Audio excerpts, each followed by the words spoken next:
पुढची बातमी येते एफडीएच्या नव्या मिशनची। असं कारण हॉटेल आणि भेसळीनंतर एफडीए आयुक्त तुकाराम मुंढेंनी आपला खाद्यतेलाकडे आता मोर्चा वळवलाय। एफडीए आता खाद्यतेलांच्या गुणवत्तेची तपासणी करणार आहे, चाचपणी करणार आहे।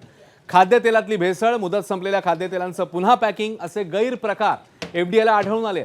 खाद्यतेलामध्ये 12 प्रकारच्या गोष्टी सापडल्याचं एफडीए आयुक्त तुकाराम मुंढेंनी म्हटलंय। खाद्यतेलाची विक्री खुली करता येत नाही, ते पॅकेजिंगमध्येच करावी लागते, हा नियम आहे असं मुंढेंनी सांगितलंय। त्यामुळे आता खाद्यतेलाची खुली विक्री करणाऱ्यांचे धाबे दणाणले।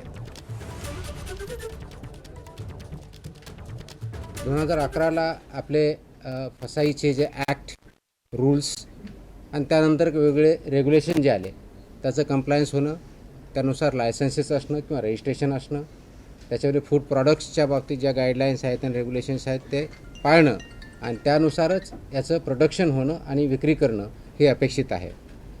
गेल्या वर्षभरामध्ये म्हणजे गेल्या काही काळामध्ये आपण जर बघितलं तर याच्यामध्ये आम्ही काही तपासणी केल्या, यावर्षीही काही तपासण्या केल्या, इन्स्पेक्शन केले आणि त्याच्यामध्ये आम्हाला काही मेजर लॅकुना आढळले आणि त्याच्यामुळे या क्षेत्रामध्ये आणखी जास्त काम करण्याची गरज आहे हे आम्हाला निदर्शनास आलेलं आहे।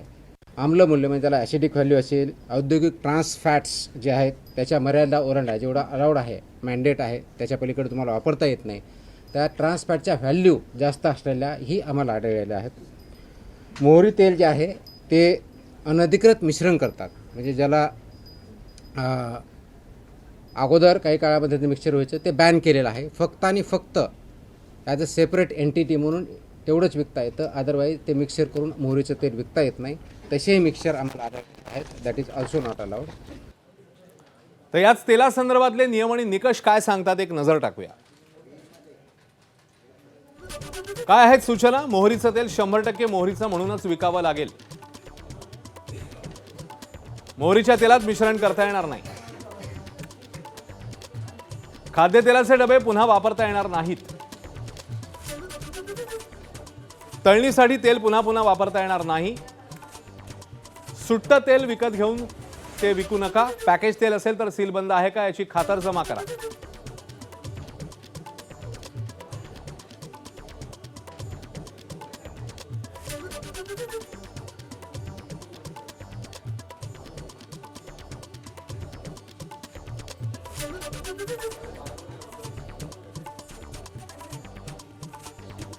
तर या सगळ्या सूचना करण्यात आल्या आहेत आणि एकीकडे या सगळ्या सूचना होत असतानाच मुंबईतल्या अंधेरीमध्ये एक प्रकार समोर आलाय जो देखील आता एफडीए कडे गेलाय। याचं कारण अंधेरीच्या जिमीज बर्गर हॉटेलमध्ये बर्गरमध्ये काचेचा तुकडा आढळलाय। प्रकरणातील तक्रारदार तनिषा गोगरी आपल्या मैत्रिणीसह 16 ऑगस्टला बर्गर खायला संबंधित हॉटेलमध्ये आली होती। तेव्हा दिलेल्या ऑर्डरमधील कोरियन व्हेज बर्गरमध्ये तिला काचेचा तुकडा आढळला। तिने या संदर्भात हॉटेल व्यवस्थापनाला कळवलं असता व्यवस्थापनाने तो तुकडा फेकून दिला। संबंधित प्रकरणाची तक्रार तनिषाच्या वडिलांनी मग एफडीए कडे दिली आणि आंबोली पोलिसांकडे देखील या संदर्भात तक्रार करण्यात आली।